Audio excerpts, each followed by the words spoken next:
नमः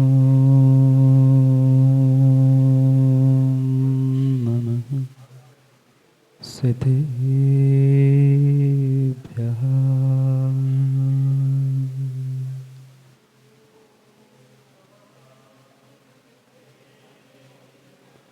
श्रीमत्परं गम्भीर स्याद्वान्मोघलाञ्छनं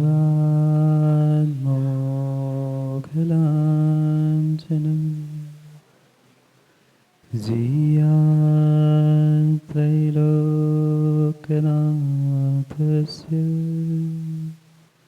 शासनं जिनशासनं जयाची महादूर करिमेनि मारी खरी ज्ञान दृष्टी तया प्राप्त झाली। हिताचाच जो मार्ग दावी जनाला सदा भक्तिभावे नमत्या जुनाला। नमो हरिहन्ताणं नमो सिद्धार्णं नमो आयरीयाणं नमो वज्रायाणं नमो सर्वसाहु।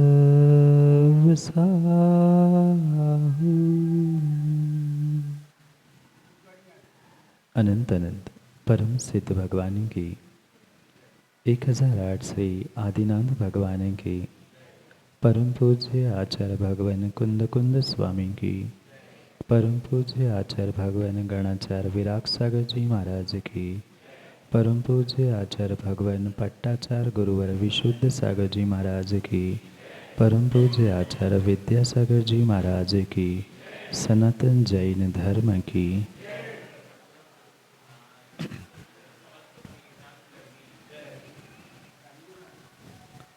अंतिम तीर्थेश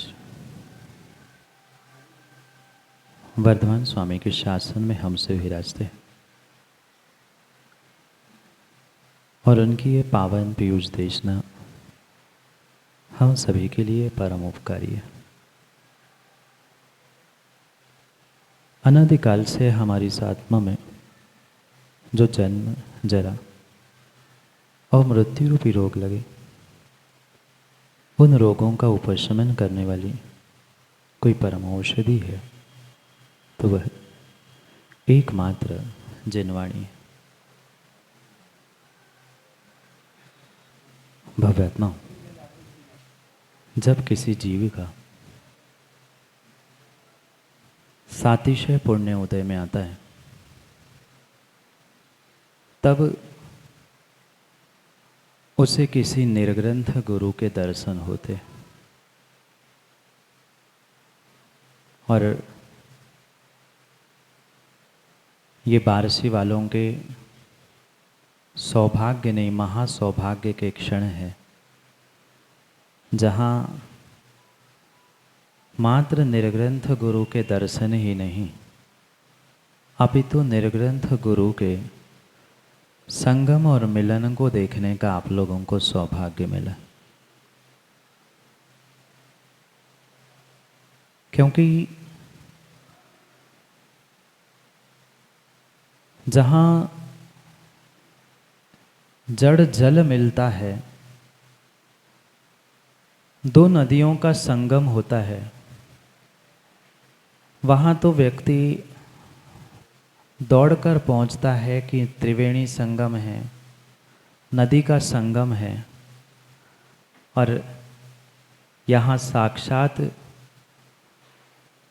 वहाँ भले ही जड़ जल मिलता है पर मखदूम सर यहाँ जड़ जल नहीं, यहाँ चेतन वह निर्ग्रंथ गुरुओं का समागम हुआ और शायद ऐसा निर्ग्रंथ गुरुओं का समागम हर स्थान हर नगर में इतनी सरलता और इतनी सहजता से हो जाए तो शायद समाज और देश का इतिहास बदलने में समय नहीं लगेगा।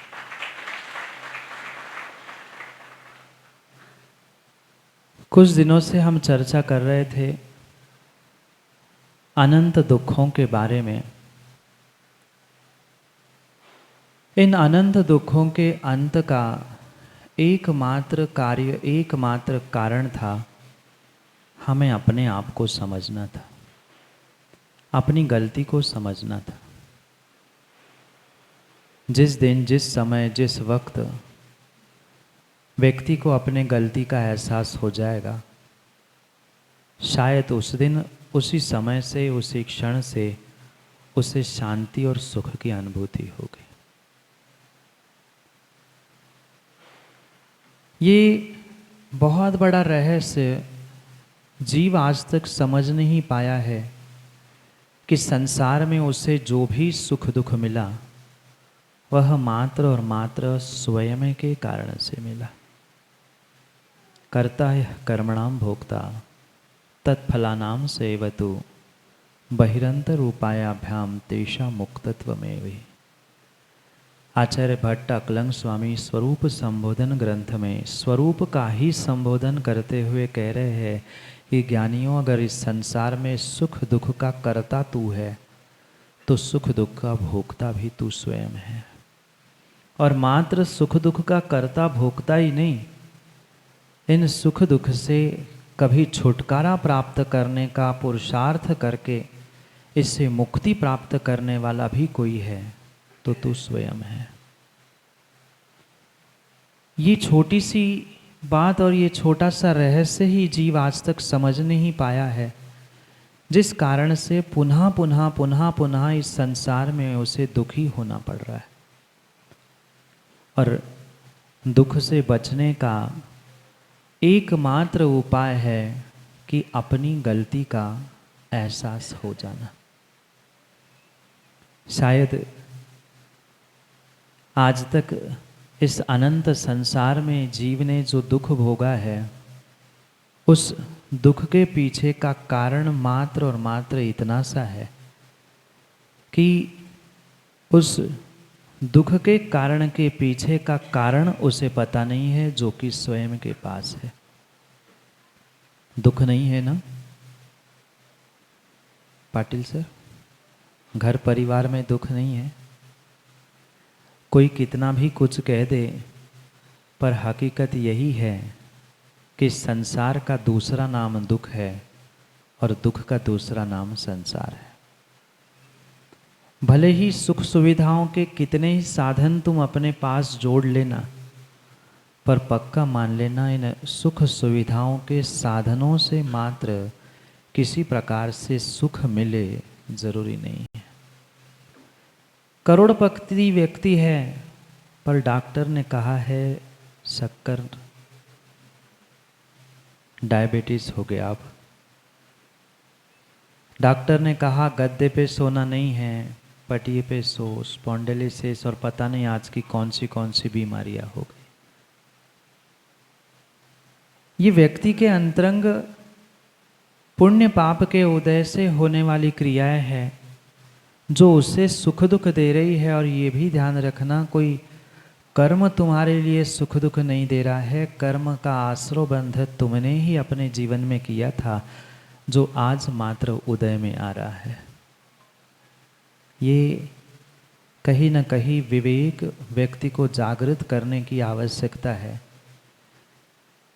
जब यह विवेक व्यक्ति को अंतरंग में जागृत हो जाएगा कि ये भूल, ये गलती व्यक्ति ने या हमने स्वयं ने की है, तभी जाकर उससे छुटकारा प्राप्त करने का कुछ कारण, कुछ निमित्त हमें जीवन में प्राप्त हो सकता है। ये सौभाग्य के क्षण है माताओं कि आपको ये श्रेष्ठ जैन कुल और सच्चे देवशास्त्र गुरु का सानिध्य मिला। क्योंकि चारों गतियों में अगर कल्याण करने के लिए अपने सुख दुख को ठीक करने के लिए मिलने वाली अगर कोई सर्वोत्कृष्ट गति है तो उसका नाम है मनुष्य गति। आप मनुष्य हो? सुनाई नहीं दे रहा? का हिंदी नहीं समझत? समझते हिंदी? मनुष्य आहात का तुम्ही? नाही आहे? बरेच जण कन्फ्यूज आहेत, मनुष्य आहे की नाही, असं आहे का? मनुष्याचा आकार तर सगळ्यांनी प्राप्त केला आहे, पण खऱ्या अर्थानं मनुष्य काय आहे, मनुष्य पर्याय काय आहे, आणि सच्चा देव शास्त्र गुरूंचा सानिध्य मिळाल्यानंतर ती मनुष्य पर्याय कशी बदलू शकते हे आजपर्यंत बहुतेक समजलं नाही आहे.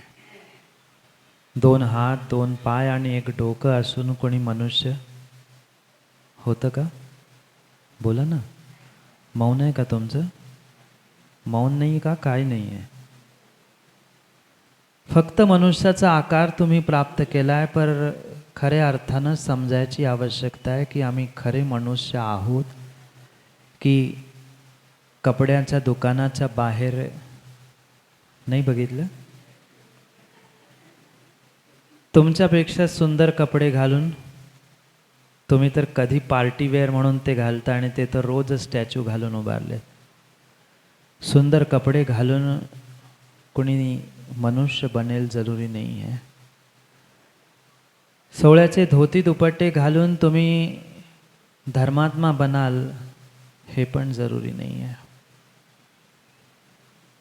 हा भेस, ही पर्याय मागच्या पुण्याच्या उदयामुळे आम्ही प्राप्त तर केली आहे, पण प्राप्त केल्यानंतर सुद्धा आम्ही त्याचा किती सदुपयोग करतोय हा फार मोठा प्रश्न आहे.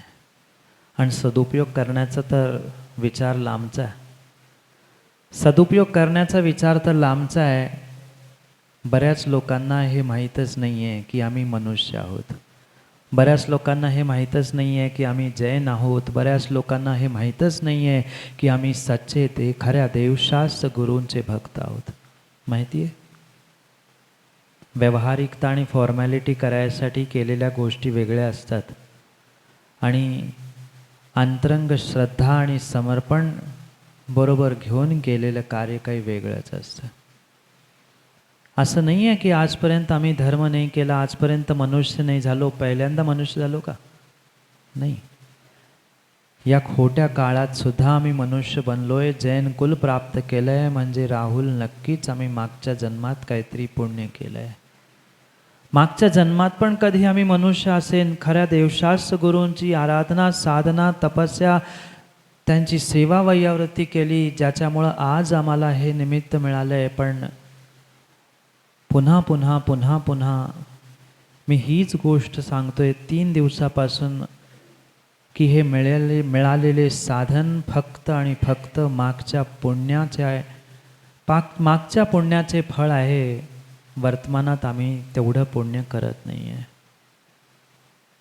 तेवढं पुण्य करत नहीं है. फक्त आकार, धर्म, कुल इतना ही प्राप्त होना पर्याप्त नहीं था.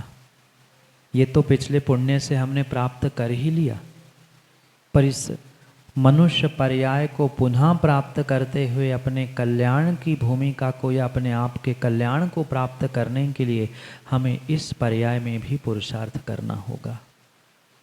और वह पुरुषार्थ तभी तभी तभी फलीभूत हो सकता है जब हमें अपने आप की कीमत पता है. पैसों में नहीं. पैसों की तो कीमत हमें पता है कि हम 1000, लाख, 100, 200, 500 करोड़ आदि की प्रॉपर्टी के मालिक है.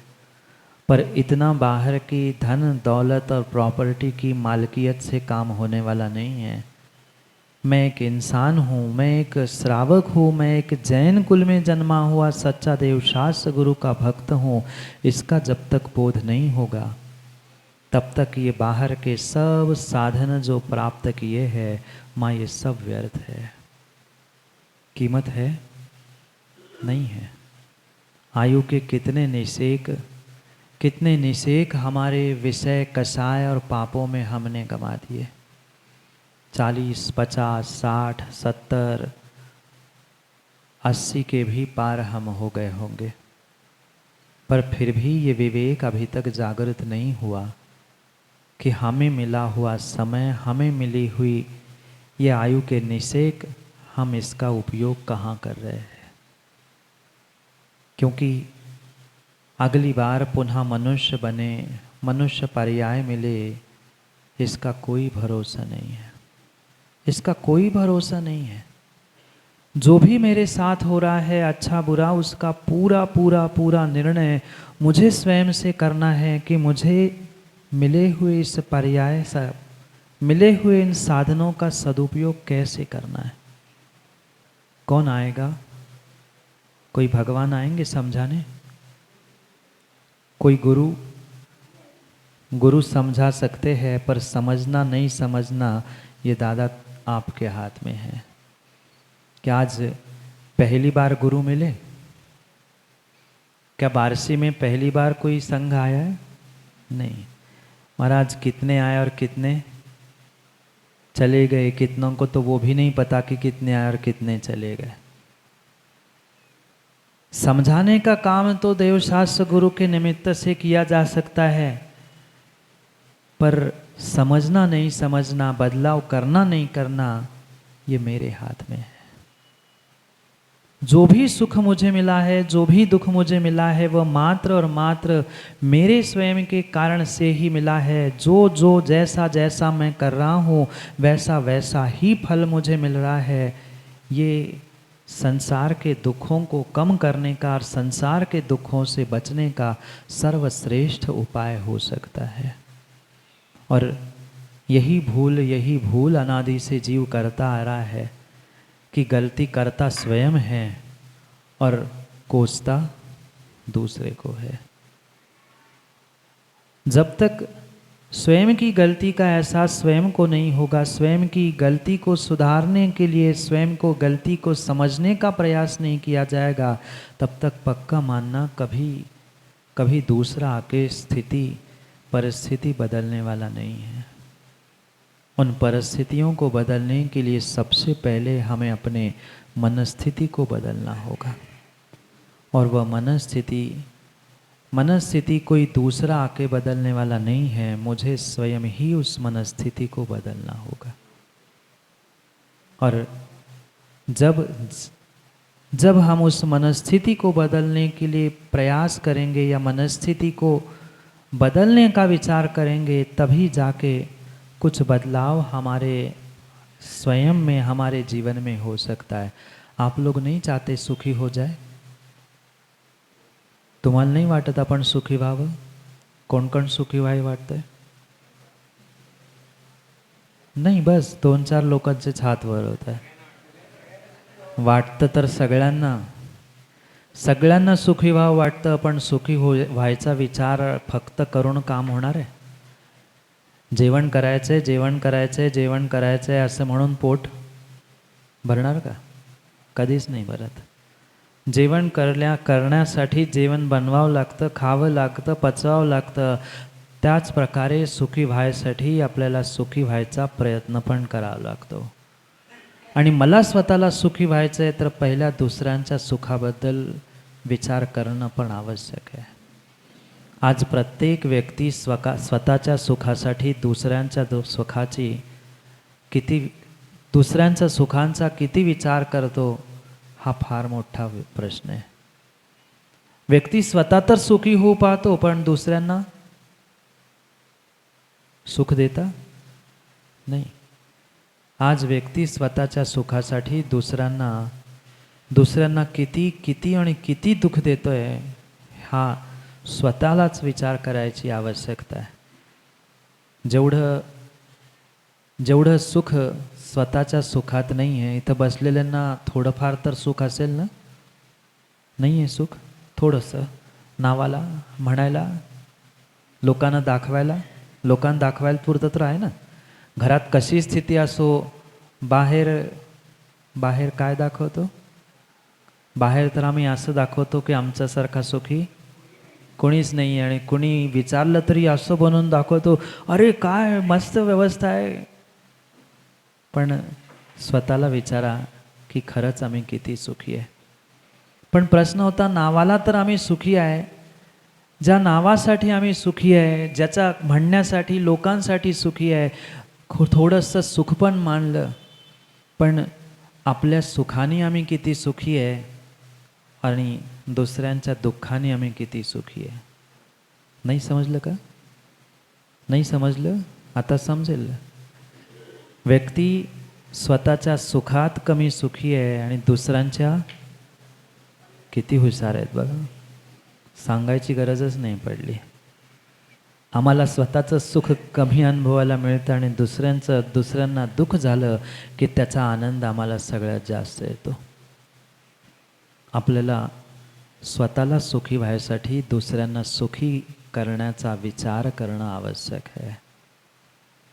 जोपर्यंत आम्ही स्वतःला सुखी करण्यासाठी दुसऱ्यांना दुःख देण्याचा प्रयत्न करू राहू, तोपर्यंत आम्ही कधीही सुखी होणार नाही. आचार्य भगवान उमास्वामी महाराज तत्वार्थ सूत्रमध्ये म्हणून छोटंसं सूत्र देतात. भूत, व्रती, अनुकंपा. जोपर्यंत सर्व भूतांवर आणि सर्व प्राण्यांवर तुमची अनुकंपा नाही आहे, व्रतींवर तुमची अनुकंपा नाही आहे, तोपर्यंत कधी सुद्धा स्वतःला सुख मिळेल जरुरी नाही आहे. दुसऱ्यांवर दया करणं, अनुकंपा करणं हीच तर जैन धर्माची मूळ शिकवण आहे. महावीर जयंतीला जोरजोरात ओरडत असाल ना, अहिंसा परमो, काय बोलता? नाही बोलता? तुम्हाला माहीत नाही? अहिंसा परमो धर्म की जय तर बोलता, पण अहिंसा हिंसाचा विवेक किती आहे? महावीर जयंतीच्या दिवशीच सगळ्यात जास्त लढाई आणि सगळ्यात जास्त सुनील गांधी विकल्प खडे होतात. ऐकू येतंय का? महावीर जयंतीलाच तर आम्ही दुसऱ्यांना सांगतो, जगा आणि जगू द्या, जियो और जीने दो, अहिंसा परमो धर्म की जय. आणि सगळ्यात जास्त भांडणं, मी पुढं का तू माग, कुणाचा फोटो आणि कुणाचा रथ. झालं कल्याण. दुसऱ्यांवर दया आणि अनुकंपा केल्याशिवाय स्वतःचा कल्याण, स्वतःचं सुख मार्ग तुम्हाला मिळणार नाही आहे. हा फक्त आणि फक्त उपदेश देणारे निर्ग्रंथ गुरु तुम्हाला पुन्हा पुन्हा पुन्हा पुन्हा सांगतायत. ज्यांनी ही चर्या स्वयंच्या जीवनात उतरून तुम्हाला परमार्थ आणि स्वार्थ दोन्हीच्या कल्याणासाठी सांगतायत. हे सौभाग्य आहे, कारण मंदिरातले भगवान कधी बोलत नाहीत. कपाटात ठेवलेली जिनवाणी पण कधी बोलत नाहीत. बोलणारे, चालणारे, फिरणारे तीर्थंकर समान कोणी आज सर्वश्रेष्ठ निमित्त तुमच्यासाठी आहे, तर असे निर्ग्रंथ गुरु आहेत. असे निर्ग्रंथ गुरु आहे आणि असे निर्ग्रंथ गुरु त्यांची सेवा, त्यांची वैयावृत्ती करणं हा श्रावक कुलातील सर्वश्रेष्ठ उपक्रम आहे. मी काही वेळा याबद्दल बोललो. भगवंतांचा अभिषेक देव पर्यायत सुद्धा संभव है. अकृत्रिम जिनालय में जाकर वे कभी भी अभिषेक कर सकते हैं. जहाँ आप नहीं जा सकते वे वहाँ अभिषेक कर सकते हैं. पर श्रावकों और श्राविकाओं ध्यान रखना, निर्ग्रंथ गुरु की सेवा, वैयावृत्ति और उनको आहार दान मात्र और मात्र आप इस श्रावक कुल में ही कर सकते हैं, अन्य कहीं नहीं. अन्य कहीं नहीं, अन्य कहीं नहीं है. ये सौभाग्य है कि आपको ऐसे श्रेष्ठ निर्ग्रंथ गुरु मिले हैं. जो आज ये सौभाग्य है, हमें तो 2 दिन में ही जाना था, पर प्रबल भावना थी. जब विद्यासागर जी जबलपुर में चातुर्मास कर रहे थे, शायद याद होगा, तब हमने कुछ साहित्य ग्रंथ के रूप में भेजा था.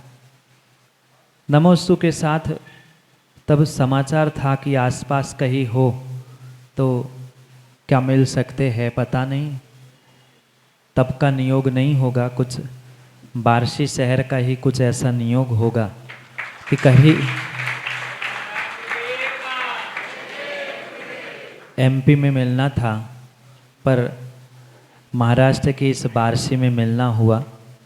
ये तो आचार्य भगवंत की सरलता और सहजता है कि हम जैसे छोटे से मुनिराज के निवेदन पर वे इतनी जल्दी जल्दी में होने पर भी यहाँ नगर में आकर हमें ये सौभाग्य के क्षण देने का प्रयास कर रहे हैं, क्योंकि यथा नाम तथा गुण वह साधु का कार्य ही होता है। इस धरा पर वे भी एक महान आचार्य भगवंत हुए जो अपने नाम से ही पूरे विश्व को प्रकाशित करने वाले हुए। आणि हे आपल्या सगळ्यांचं सौभाग्य आहे, त्या आचार्य महाराजानंतर पुन्हा त्याच नावाला प्राप्त आचार्य विद्यासागरजी आज तुमच्या बार्शीमध्ये तुमचा आग्रह कुठे आहेत? बाहुबली येवलकर तुमच्या छोट्याशा आग्रहाला मान देऊन आचार्य संघ त्यांना जेव्हा कोणथलगिरीला लवकर पोचायचं आहे, पण तरीसुद्धा त्यांची सरलता आणि सहजता आज इथं तुम्हाला हा सुंदर समारोह इथं बघायला भेटला। कारण पाणी आणि श्रावक मगदुम सर कुठेही भेटू शकतात, पाणी वाहत जाऊन कुठेही भेटतं आणि तुम्ही विद्याधऱ्यात गाडी बसलात कुठेही पोचता, पर साधूंचं भेटणं फार दुर्लभ असतं आणि सरलता सहजता बरोबर असं हे साधू समागम पाहण्याला भेटणं हे पण फार फार मोठ्या पुण्याने संभव है। ये तो सौभाग्य है बार्शी वालों का कि आचार्य महाराज मैं तो 4 दिन से यहाँ पर हूँ, पर आपके आने की खबर सुनी तो आज पूरा हॉल भर गया था।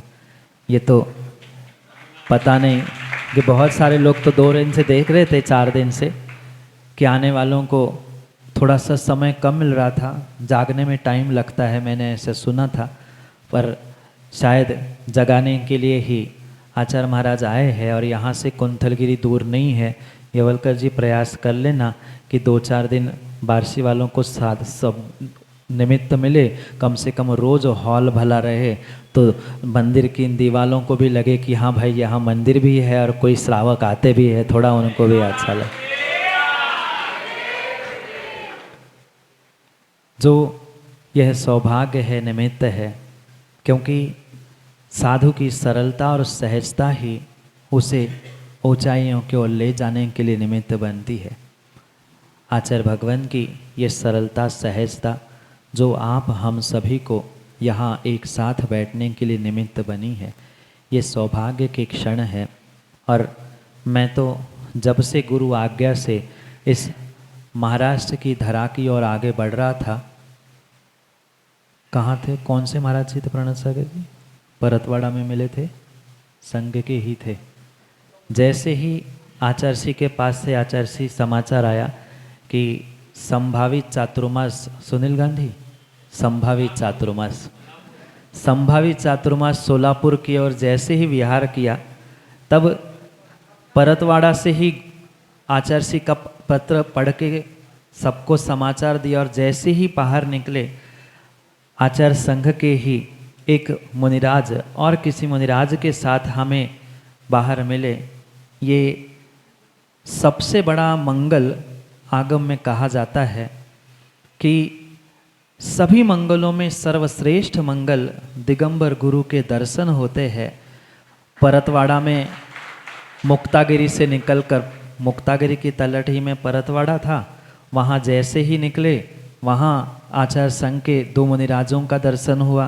कुंतलगिरी सिद्ध क्षेत्र पे पहुँचे तो साक्षात आचार्य वर्धमान सागर जी, सिद्धांत सागर जी आदि पूरे संघ का दर्शन हुआ।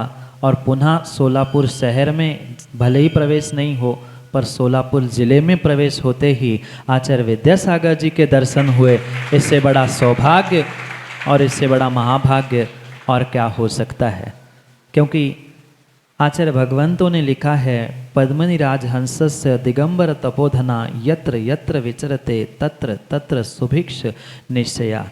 यानी पद्मिनी गर्भवती स्त्री, राजहंस पक्षी आणि दिगंबर मुनिराज कोणाला दिसले तर सर्व मंगलात सर्वश्रेष्ठ मंगल दिगंबर मुद्रा आहे। आणि एक नाही, दोन नाही, तीन तीन वेळा दिगंबर मुनीचं विहारात दर्शन होणं हे नक्कीच सेक्रेटरी, नक्कीच काहीतरी चांगले संकेत तुमच्या संभावित चातुर्मास आहेत। अजून संभावित आहे? हां, अजून संभावितच आहे। तुमचं किती पक्का असो, आमचं पक्का नाही आहे, आम्ही तर संभावितच आहे पोचेपर्यंत। इथं पोचायच्या आधी तिथं पोचलो तर काय भरोसा। दिगंबर मुनिराज वचन नहीं प्रवचन देते हैं, इसलिए ये सौभाग्य है कि इस सोलापुर ज़िले में प्रवेश होते ही आचार्य भगवंत के मुनि संघ के दर्शन हुए। इससे बड़ा मंगल और शुभ संकेत क्या हो सकता है। लोगों को मंगल करने पड़ते हैं, बनाने पड़ते हैं। ये तो साहिल जब से निकले हैं तब से कई हफ्तों में तो रास्ते में आते आते वह बछड़े को भी दूध पिलाती हुई गाय को तो मैंने देखा होगा। ये तो मंगल ही मंगल होने वाला है। और जहाँ आचार्य भगवंत विशुद्ध सागर जी, आचार्य भगवंत वर्धमान सागर जी, आचार्य भगवंत विद्यासागर जी जैसे मुनिराजों का, आचार्यों का आशीर्वाद सब हमारे साथ है, तो स्वाभाविक रूप से सब मंगल मंगल ही होगा। जबकि बड़े साथ होते हैं तो छोटों को बोलने का अधिकार नहीं होता। पर आचार्य जी ने कहा कि आपके यहाँ आए हैं, क्यों वे विहार करते आए हैं, हम 4 दिन से यहाँ पे थे, तो ये उनका बड़प्पन है कि उन्होंने हमें बोलने का मौका दिया, समय अधिक लिया। क्योंकि सुनना उन बड़ों को होता है, वे सुनाने के लिए और हम सब सुनने के लिए आए हैं। तो चलते हैं, उनसे ही समझते हैं, सुनते हैं कि हम इस अपने आत्म कल्याण की भूमिका को कैसे, कब और किस प्रकार से प्राप्त कर सकते हैं। ऐसी ही सरलता, सहजता और महान तपस्या हर साधक में अपने इस जिन शासन की प्रभावना के लिए होती रहे, तो ही हमारा ये जिन शासन नमो सुशासन दिन दुगना और रात चौगनी प्रभावना के साथ पूरे विश्व में पुनः एक बार नया इतिहास लेकर के लिए निमित्त बन सकता है। समय बहुत हो गया, करेंगे समय मिला। येवलकर थांबवणार ना महाराजांना? नाही, महाराजांचं विचारतोय मी। आता 30च किलोमीटर आहे, पावसाचा पण दिवस सुरूच झालेत। 30 किलोमीटर महाराजांना तर एकाच दिवसात इथून निघाले की 30 किलोमीटर पोहोचतात ना। नाही, आता आपल्या घरात आल्यावर करायला पाहिजे ना। हां, ते दुसरे अध्यक्ष कुठे संतोष सगळे मिळून आत्ता नाही, प्रवचन झाल्यानंतर निवेदन करा। आणि खरंच तुमच्या भक्तीमध्ये शक्ती असेल, माता तुम्ही नाही करणार ना? हो म्हणतात सगळे। हे मला कळत नाही, महाराष्ट्राची भाषा कमी कळते थोडीशी। हो ना? असेच लोज येताल तर थांबतील महाराज। विचार करा, प्रयत्न करा। पुन्हा पुन्हा असा साधू समागमाचा सौभाग्य मिळणं, पुण्याचा उदय होणं जरूरी नहीं है। जो मिला है उसको हम और बढ़ाने का प्रयास करें। पुनः समय पर समझने के लिए पुनः मिलते हैं, क्योंकि समय पे किया गया काम समय को दिलाता है। बोली भगवान महावीर स्वामी की। प्रभावे कृत्स्नकर्मणः तस्मै संज्ञानरूपाय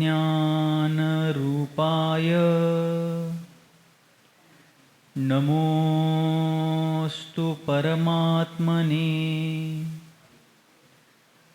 नमोस्तु शुद्धात्मने नमोस्तु गुरुरात्मने।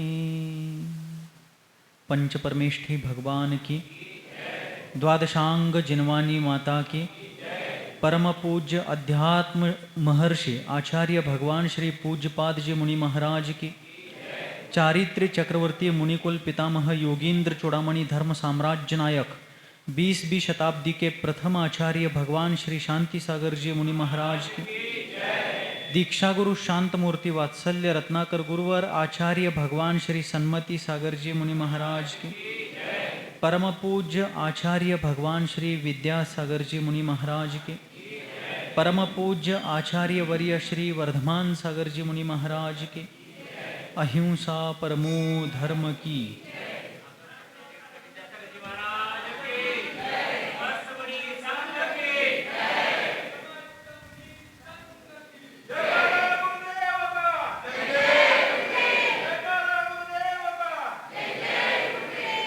किसी राजा को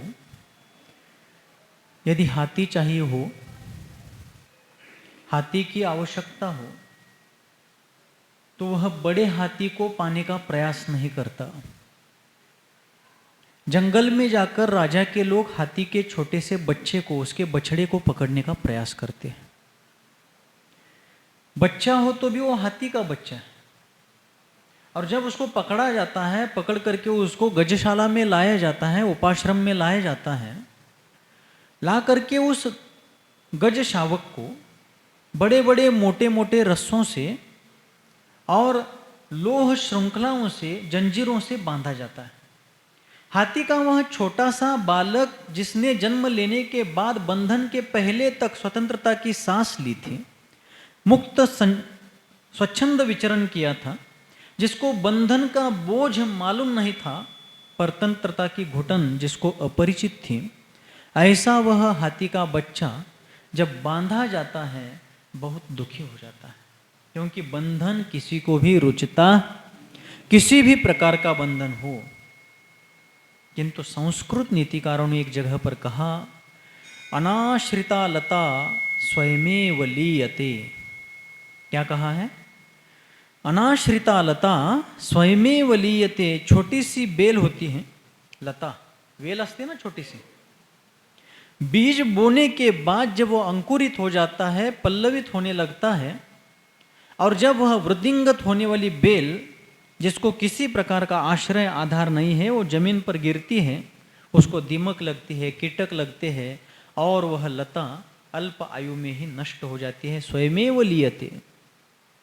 कुछ बंधन स्वतंत्रता के लिए होते हैं, संयम का बंधन शाश्वत स्वातंत्र्य की प्राप्ति के लिए है। इसलिए चारित्र्य चक्रवर्ती महामहिम महाश्रमण आचार्य भगवान शांति सागर जी महाराज ने अपने अंतिम उपदेश में बार बार कहा, बाबांनो भिवू नका, रात्री जेवायला भिवू नका. काय सांगितलं? संयम धारण करायला भिवू नका. फक्त तोंडी उपदेश दिला नाहीये, शाब्दिक जमा खर्च केला नाही. जे संयमाचे महामेरू होते अशा आचार्य देवांनी संयमाचा उपदेश दिला. कुछ बंधन परतंत्रता के लिए होते हैं, लेकिन कुछ बंधन ऐसे होते हैं जो बंधन चंदन से भी शीतल होते हैं और आत्मा का सांसारिक संताप दूर करके अतीन्द्रिय आनंद का स्रोत बनते हैं. वह हाथी का बच्चा मोटे मोटे लोह जंजीरों से बंधा हुआ है. शुरुआत में कुछ हफ्तों तक, कुछ दिनों तक, कुछ महीनों तक वो प्रयास करता है अपनी पूरी शक्ति लगा करके उन श्रृंखलाओं को तोड़ने का, जंजीरों को तोड़ने का, स्वतंत्र बनने का प्रयास करता है. लेकिन अनेक दिनों तक, हफ्तों तक किया गया प्रयास जब नाकाम हो जाता है, असफल हो जाता है, तो धीरे धीरे उसका मनोबल टूटने लगता है. और जैसे जैसे मनोबल टूटने लगता है, मराठीमध्ये ज्याला आपण खच्चीकरण म्हणतो, आहे का इकडं खच्चीकरण शब्द आहे. जसं जसं मनाचं खच्चीकरण होऊ लगतं, जैसे जैसे मन कमजोर पड़ने लगता है, वैसे वैसे उसका शारीरिक बल भी बल होते हुए भी निर्बल होने लगता है. वो काम नहीं करता है. और फिर उसके जो संचालक होते हैं, पालक होते हैं, उसके ऑपरेटर जो होते हैं, वो उसके ऊपर निरंतर बारीक नज़र रखते हैं कि इसकी एक्टिविटी क्या है. और जब उनको पता लगता है कि इसका प्रयास ढीला पड़ गया, अब ये धीमा हो गया है, धीमा होते होते अब एक दिन बंद हो गया है इसका प्रयास, जैसे उनको पता चलता है, लोह श्रृंखलाओं को निकाल करके रस्सी को सूती धागे के रस्सी को बांध देते हैं। अब लोह श्रृंखला की तुलना में रस्सी कमजोर है और उसकी उम्र बढ़ गई है, बल भी बढ़ गया है, उस तुलना में वो सशक्त हो गया है, लेकिन मन का हार गया है और मन के हारे हार है, मन के जीते जीत। मन से हारने के कारण उसका बंधन पूर्व की अपेक्षा थोड़ा कमजोर होते हुए भी उसका मनोबल टूटने के कारण देह बल वृद्धिंगत होने के उपरांत भी वह बंधन से मुक्त निर्बंध नहीं हो पाता है। संसारी जीव की भी यही दशा है। इष्टोपदेश परमागम की चर्चा रोज चल रही है और उस महान ग्रंथ में आचार्य पूजपाद देव ने बिंदु में सिंधु भर डाला है, गागर में सागर भर डाला है। वे कहते हैं कर्म कर्म हिता बंधी जीवो जीव हित स्पृह स्व स्व प्रभाव भूयस्त्वे स्वार्थम को वा न वांछित। कर्म निरंतर अपनी वृद्धि कर रहा है, जीव अपना हित चाह रहा है, लेकिन अनादिकाल से कर्म परतंत्र यह संसारी जीव अपने आत्म सामर्थ्य को भूला हुआ, अपने आत्मबल को विसरा हुआ और अपने आत्म शक्ति को किंचित मात्र भी न जानता हुआ पराधीन लाचार जीवन जी रहा है। कुछ वर्षों पहले हमने एक वाक्य एक जगह पर मंदिर जी के बाहर पढ़ा था। एक डिजिटल बोर्ड लगा हुआ था, उसमें छत्रपति शिवाजी महाराज के एक किसी किले पर जाने की मुहिम थी और उस किले के फोटो के नीचे वाक्य लिखा हुआ था, आम्ही मरणाला मरण मानत नाही, आम्ही मरण मानतो ते लाचारीला। काय वाक्य होतं? आम्ही मरणाला मरण मानत नाही, आम्ही मरण मानतो ते लाचारीला।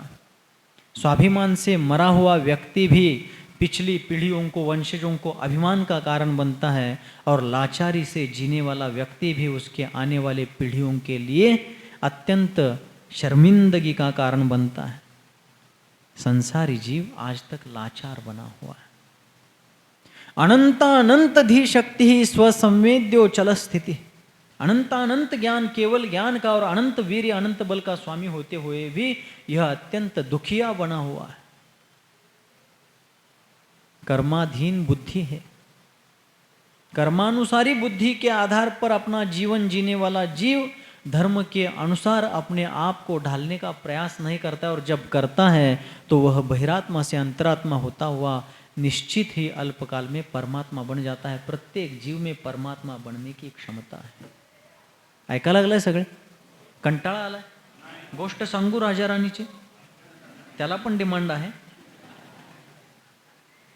हमारे आत्म सामर्थ्य को जब तक हम नहीं पहचानेंगे, अपने आत्मबल को नहीं समझेंगे, तब तक उसका प्रयोग करेंगे नहीं, और जब तक प्रयोग करेंगे नहीं तब तक परमात्म तत्व का अनुभव करेंगे नहीं। अपनी शक्ति को पहचानना बहुत आवश्यक है। हाँ, पहचानने के तुरंत बाद हम परमात्मा बन जाए कोई आवश्यक नियम नहीं है, लेकिन पहचाने बिना हम परमात्मा नहीं बनेंगे ये निश्चित है। इसलिए आचार्य देव कहते हैं स्व स्व प्रभाव भूयस्त्वे को वा स्वार्थम न वांछति। अपना अपना प्रभाव होने पर कौन स्वार्थ नहीं चाहता। इसलिए अपने आत्मबल को पहचानने के लिए वीतरागदेव सिद्धांत शास्त्र और निर्ग्रंथ गुरुओं की शरण में आकर के अपने आत्महित का पुरुषार्थ करना बहुत आवश्यक है। आज तक हमने कैसा जीवन जिया उसको छोड़ दीजिए। भविष्य में हमें किस प्रकार का जीवन जीना है और उसके लिए वर्तमान में क्या करना है, इसके ऊपर फोकस करना बहुत आवश्यक है। मूक माटी महाकाव्य में महाकवि आचार्य विद्यासागर जी महाराज ने लिखा कि मीठे दही से ही नहीं खट्टे से भी। ऐका लागलाय का? कानाने का ध्यानाने? दोन्ही ने। आचार्य विद्यासागर जी महाराज मूक माटी महाकाव्य में कहते हैं कि मीठे दही से ही नहीं खट्टे से भी समुचित मंथन हो तो नवनीत का लाभ अवश्य होता है। दही है अपने पास, वह दही उष्मा के कारण, तेज गर्मी के कारण किंचित मात्र या अत्यधिक मात्रा में भी खट्टा हुआ है, अथवा कदाचित थंड के दिनों में वो मीठा है, ज्याला मराठीमध्ये सपक दही म्हणतात। तुम्ही काय म्हणता? काय म्हणून राहता तुम्ही भाऊ? जरा जरा मला पण येते ना तुमची भाषा. मोळ का खेळ? बर, असो. मीठा दही हो या खट्टा दही हो, मथानी से उसका समुचित मंथन यदि किया जाए तो उस मीठे दही से ही नहीं, खट्टे दही से भी मंथन नवनीत का लाभ अवश्य होता है. तो मीठा दही सज्जनता पूर्वक जिए गए जीवन का प्रतिनिधित्व करता है और खट्टा दही भूतकाल में जिए गए दुर्जनता भरे जीवन का प्रतिनिधित्व करता है. जैसा भी वो भूतकाल हमारा क्या, सबका भूतकाल मलिन है. क्यों पूछिए? क्योंकि सिद्धत्व की प्राप्ति असिद्धत्व पूर्वक होती है, मोक्ष संसार पूर्वक होता है. और जो संसारी जीव थे, कर्म कलंक से कलंकित थे, आगे जाकर के वे कलंकित जीव ही निरंजन निष्कलंक हो गए. हमें भी बनना है क्या नहीं? सबसे पहले संकल्प जरूरी है. क्या जरूरी है? कार्य सिद्धि तो आगे भविष्य में निश्चित रूप से होगी, लेकिन पहले उस कार्य को सिद्ध करने के लिए, साध्य को सिद्ध करने के लिए संकल्प करना बहुत आवश्यक है कि मुझे भी परमात्मा बनना है.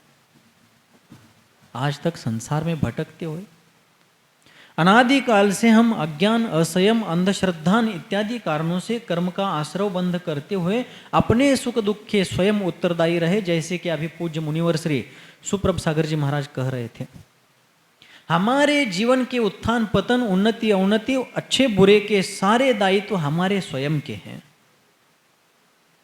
दूसरे कोई हमारे जीवन की किसी भी घटना में कुछ रोल निभाते हो तो निमित्त का रोल है, निमित्त नैमित्तिक संबंध है. किंतु मूल उपादान कारण हम स्वयं हैं. जिस प्रकार का कार्य हमारे जीवन में हुआ है, जिस प्रकार से हमारा जीवन जिस कार्य रूप से ढला है, उसमें हमारा उपादान ही मुख्य जिम्मेदार है. समझा लगले?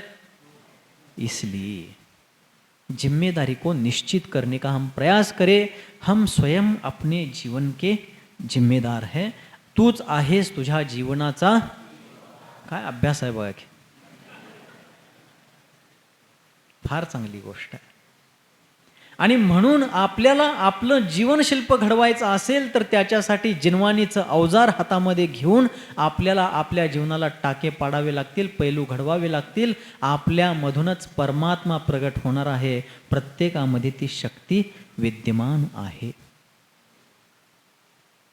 पण हे कर्म, यह जो कर्म हमने किया है, कभी हमारे जीवन में सुख के क्षण आते हैं, कभी दुख की घड़ी आती है, कभी अनुकूलताएं होती हैं, कभी प्रतिकूलताएं होती हैं, कभी उत्थान, कभी पतन, कभी अच्छाई, कभी बुराई, कभी मित्र मिलते हैं, कभी शत्रु खलते हैं.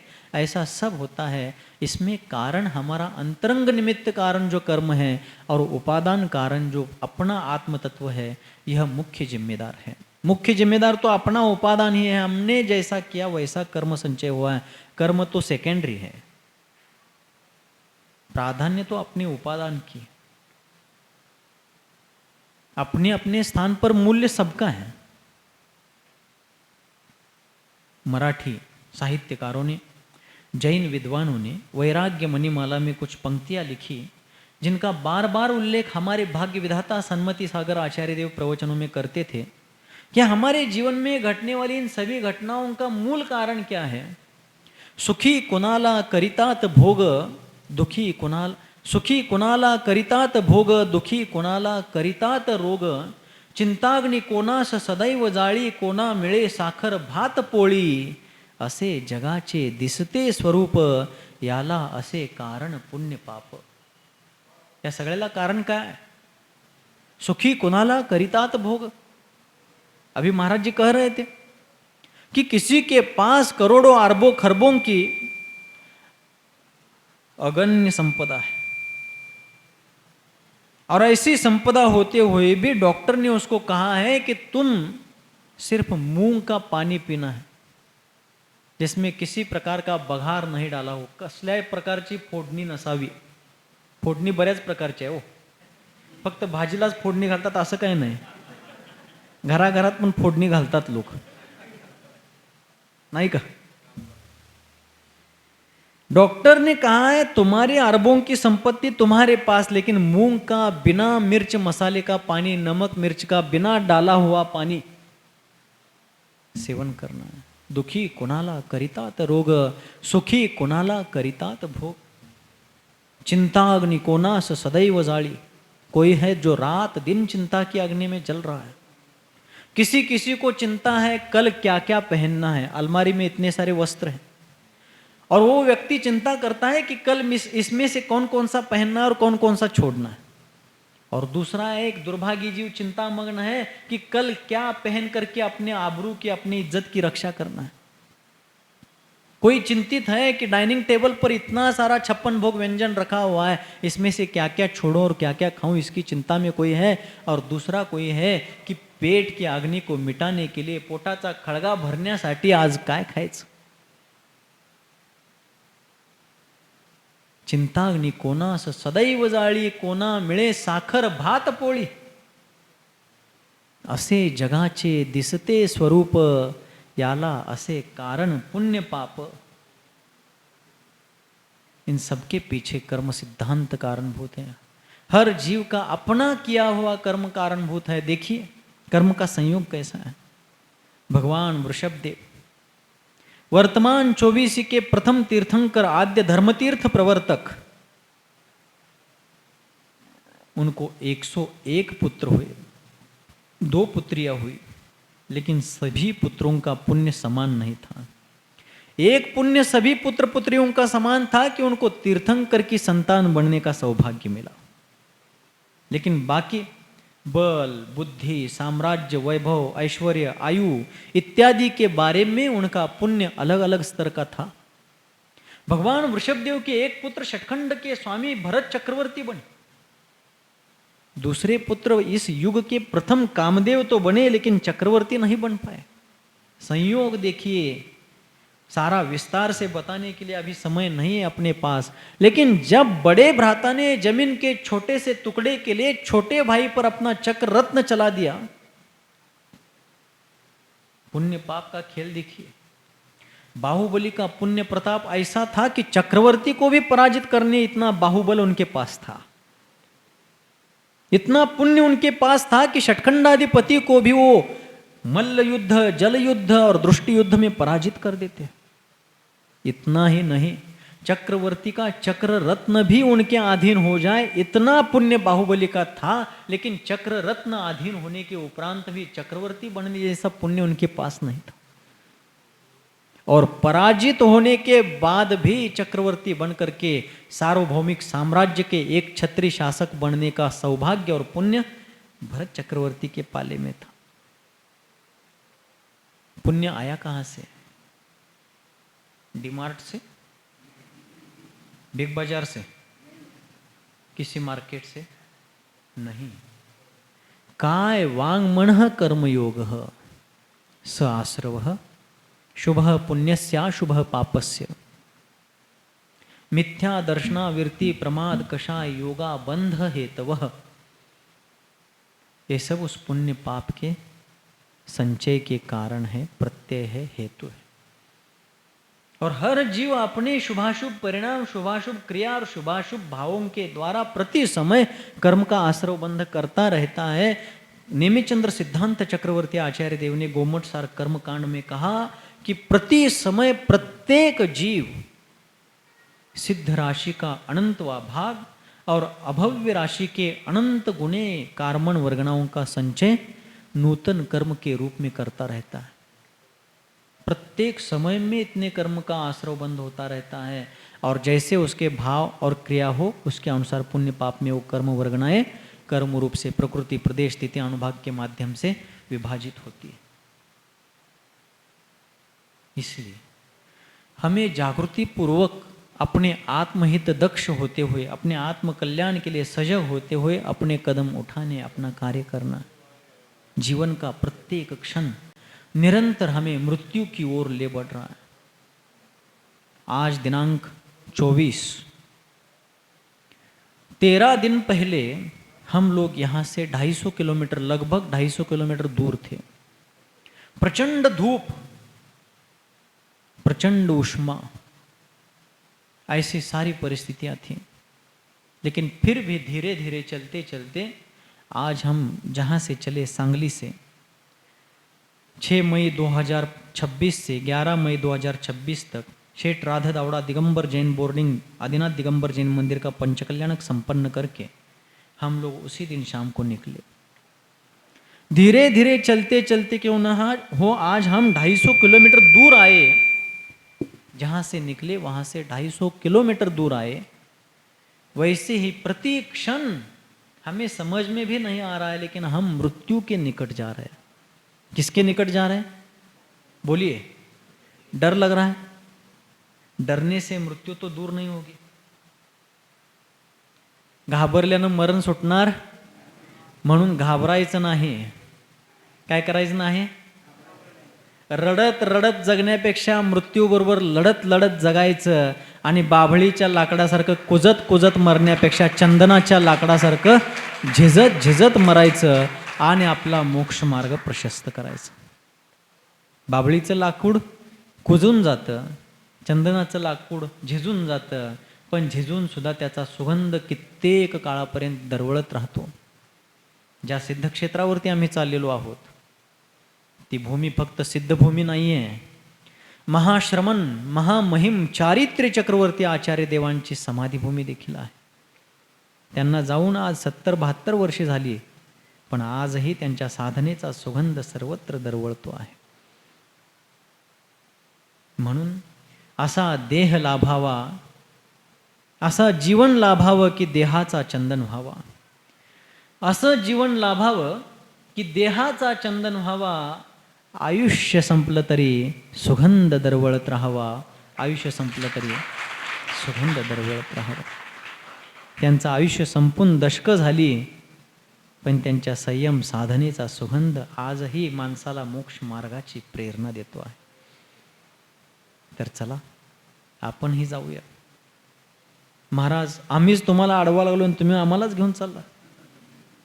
कोणाच्या नेहण्याने सोडण्याने कोणी सुटणार नाही, राहणार नाही। प्रत्येकाला आपला मार्ग स्वतः चालावा लागणार आहे। आप लोग बार्शी में रहते हैं, अभी आते समय यहाँ पर 12-13 किलोमीटर का हम विहार कर रहे थे सुबह के सत्र में।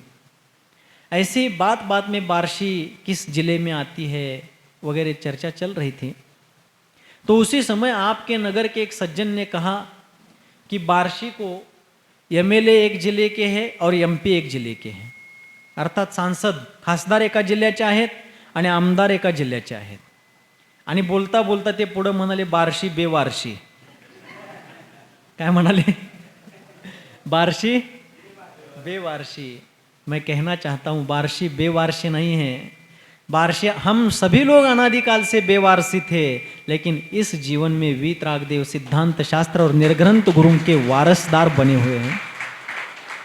बेवारसी समझने की आवश्यकता नहीं, बहुत बड़ा वारसा हक हमें मिला है, बहुत बड़ा मिला है।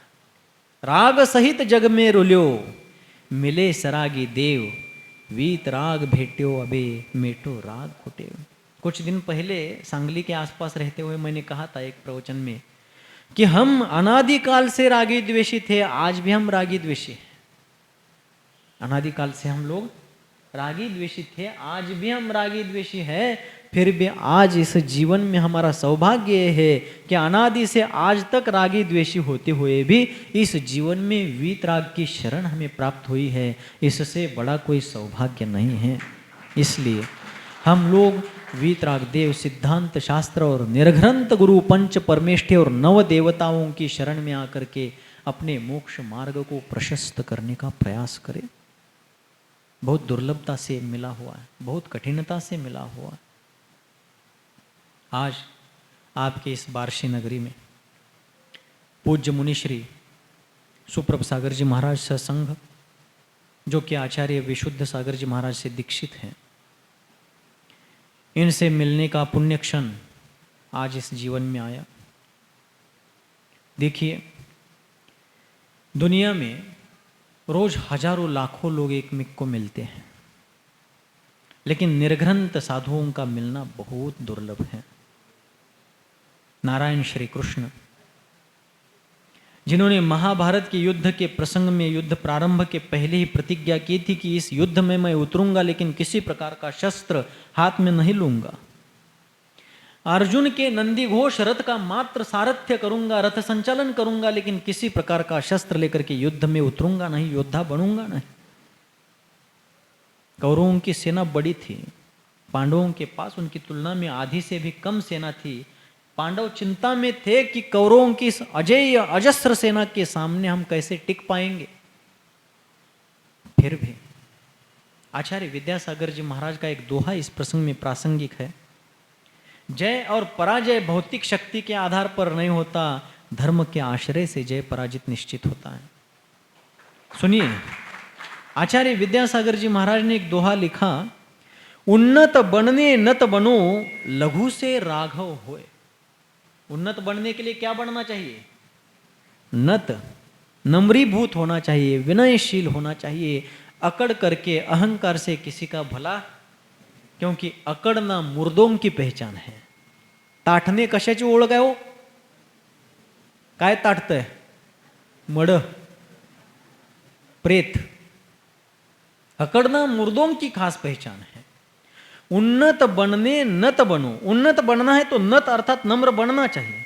उन्नत बनने नत बनो, लघु से राघव होए, कर्ण बिना भी धर्म से विजयी पांडव होए। कर्ण बिना भी धर्म से विजयी पांडव होए। कर्ण जिनके पक्ष में होगा, समर में वही विजेता होंगे, ऐसा उस समय माहौल था। कर्ण कौरवों के पक्ष में थे, लेकिन धर्म की शरण में होने के कारण उस रणभूमि में पांडव विजेता हो गए। उस रणभूमि की ओर जाते समय चिंतातुर पांडवों के दल में सतत व्यग्रता थी। पांचों पांडव अपने अपने रथों में बैठ करके रणभूमि की ओर, महाभारत के कुरुक्षेत्र की रणभूमि की ओर जा रहे थे। और उसी समय निर्घ्रंत दिगंबर मुद्रा के धारक अर्हत मुद्राधारी एक दिगंबर मुनिराज सामने से आ रहे थे। चिंता मग्न अर्जुन अपने रथ में सचिंत बैठे थे। रथ चलाने वाले कृष्ण ने सामने देखा कि एक निर्घ्रंत मुनि महाराज अपनी ओर ही आ रहे हैं। कृष्ण अर्जुन को कहते हैं कि अर्जुन, सब प्रकार की चिंता छोड़ो, विजय हमारी ही होगी, क्योंकि सामने से दिगंबर मुनिराज हमारी ओर आ रहे हैं।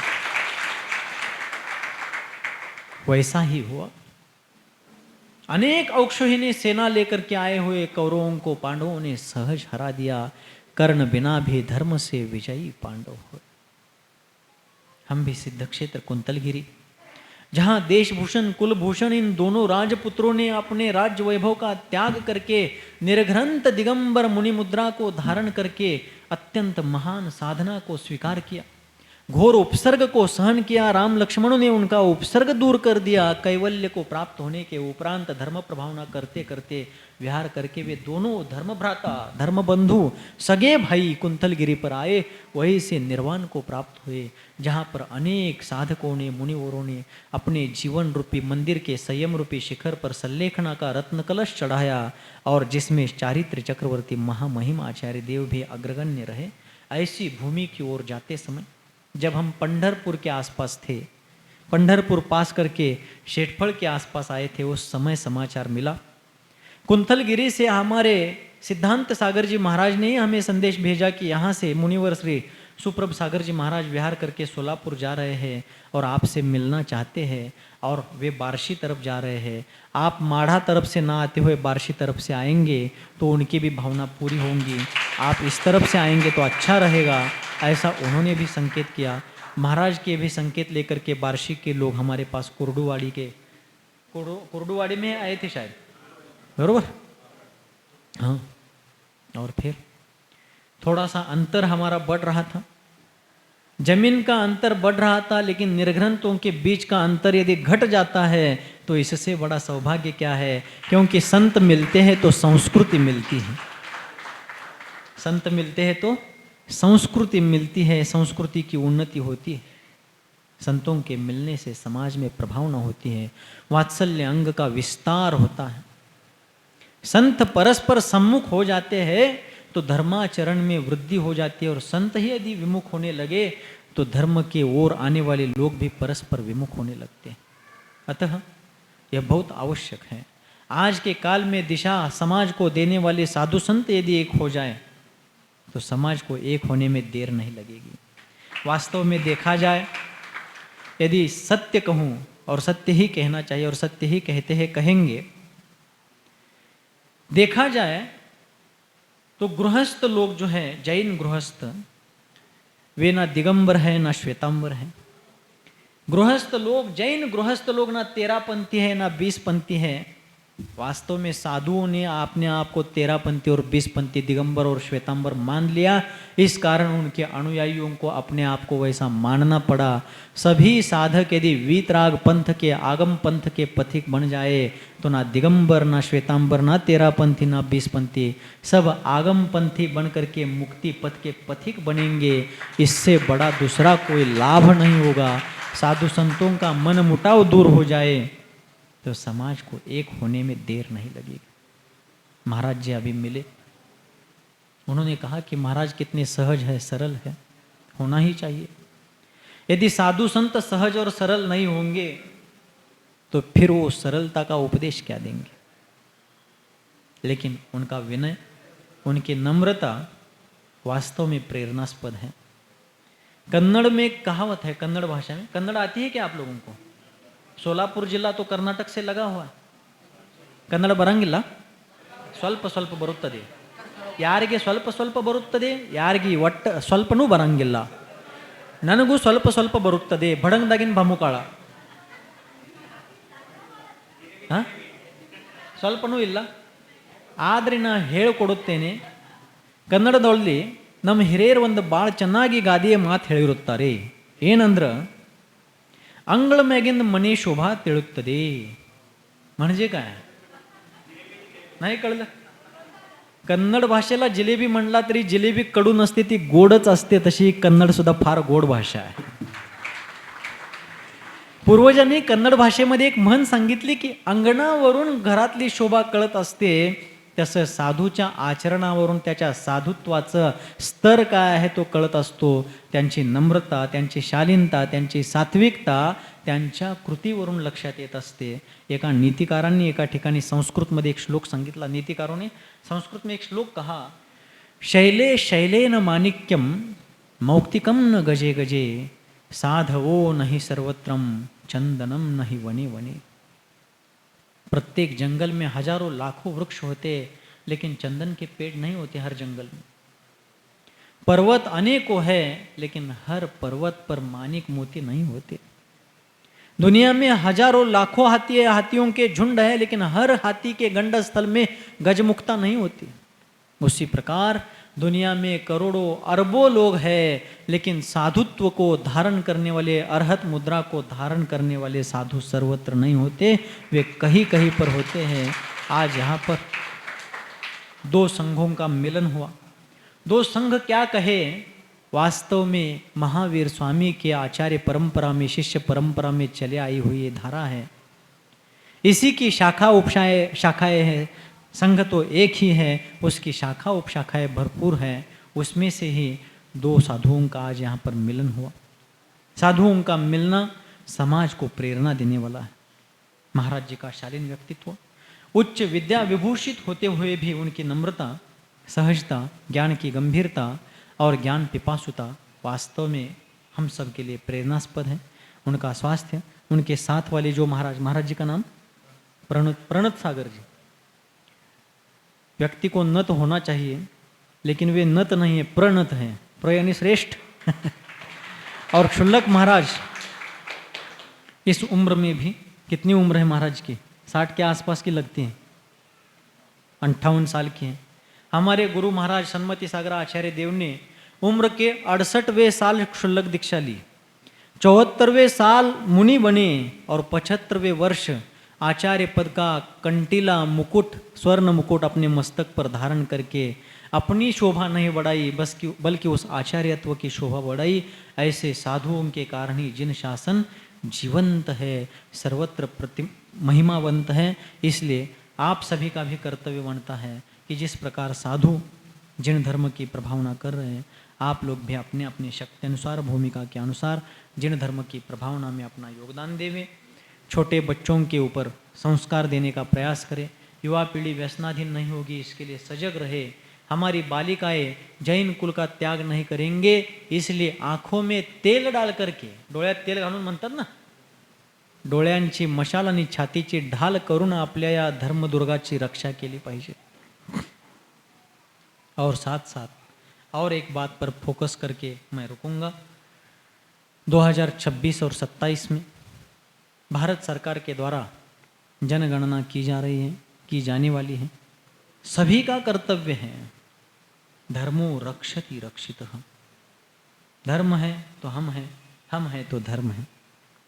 और इसलिए आने वाली इस जनगणना में हमें जनगणना के समय ही नहीं, मई एंडिंग में, जून स्टार्टिंग में आप लोग अपने बच्चों का एडमिशन, उनका दाखला भरेंगे स्कूलों में, कॉलेजों में।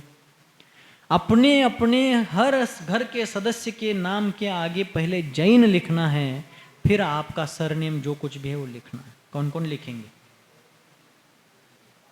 मागचे महाराज पुढचे काय करतात ते बघतो आणि मग आम्ही ठरवतो. नाही, हे सगळ्यांचं कर्तव्य है. हमें अपने अपने नाम के आगे पहले जैन लिखना है और उसके उपरांत आपका नाम, उपनाम, सरनेम जो कुछ भी वो लिखिए.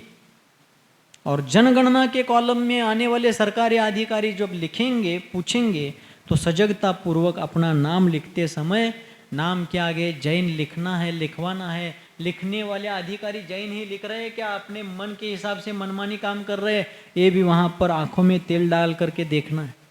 धर्म के कॉलम में हिंदू जैन नहीं लिखना है. क्या लिखना है? क्यों? हमारा धर्म हिंदू धर्म की शाखा नहीं है? नहीं है. हमारा धर्म किसी धर्म की शाखा नहीं है. शाखा म्हणजे फांदी. आपला धर्म फांदी है का? हमारा धर्म किसी धर्म की शाखा नहीं है. हमारा धर्म सिर्फ वृक्ष नहीं, हमारा धर्म कल्प वृक्ष है. हमें किसी की शाखा बनने की आवश्यकता नहीं है. लेकिन सिर्फ तालियां बजा करके काम नहीं होगा. हमारे समाज को एक आदत लगी है, कुछ अच्छा लगा तो तालियां बजाओ, घर चले जाओ. जैन लिखिए. जाति और धर्म के नाम में जैन, कॉलम में जैन लिखिए. भाषा की कॉलम में प्राकृत लिखिए. भले आप मराठी, कन्नड़, हिंदी जो कुछ भी बोलते हैं.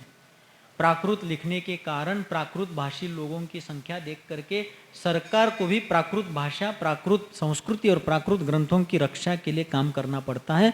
हमारे प्राचीन सभी धर्म ग्रंथ, मूल ग्रंथ ज़्यादातर प्राकृत भाषा में है.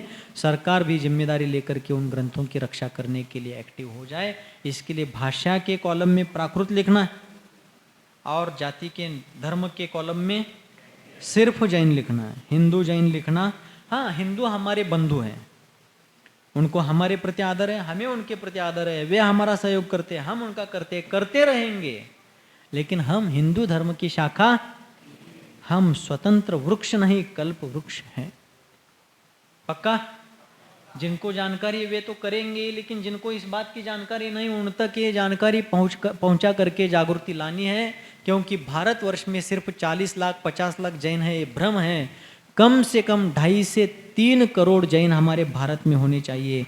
और जितनी संख्या हमारी स्पष्ट होगी, सरकार हमारे प्रश्नों की तरफ ध्यान देगी. हमारे तीर्थ क्षेत्रों की रक्षा, हमारे मंदिरों की रक्षा, साधु संतों की रक्षा. अभी 2 दिन पहले हमारे 2 आरिकाओं का वहां पर इतना भयंकर रूप से एक्सीडेंट हो गया. एक्सीडेंट क्या, एक प्रकार से हत्या कर दी गई है. वो अपघात नहीं है, वो घातपात है. आरिकाएं, जैन साधु, सूखे घास पर भी कदम नहीं रखने वाले हमारे साधक, कीटक और दीमकों के ऊपर भी अपना पैर ना पड़े इसलिए निरंतर इर्यापत समिति की आराधना करने वाले हमारे जैन व्रती साधक, जिनसे किसी को भी किसी प्रकार का उपद्रव मूल्य प्राप्त नहीं होता, किसी प्रकार का उपद्रव किसी को भी नहीं मिलता है, ऐसे साधुओं के, निरुपद्रवी साधुओं के, साधकों के, साधिकाओं के ऊपर ऐसा उपसर्ग असहनीय है. और किसी ने एक जगह पर कहा है, दुर्जनों की सक्रियता के कारण नहीं, सज्जनों की निष्क्रियता के कारण अपराध बढ़ते हैं. आपको सक्रिय होना पड़ेगा. वाईट वाटायला लागले नाही.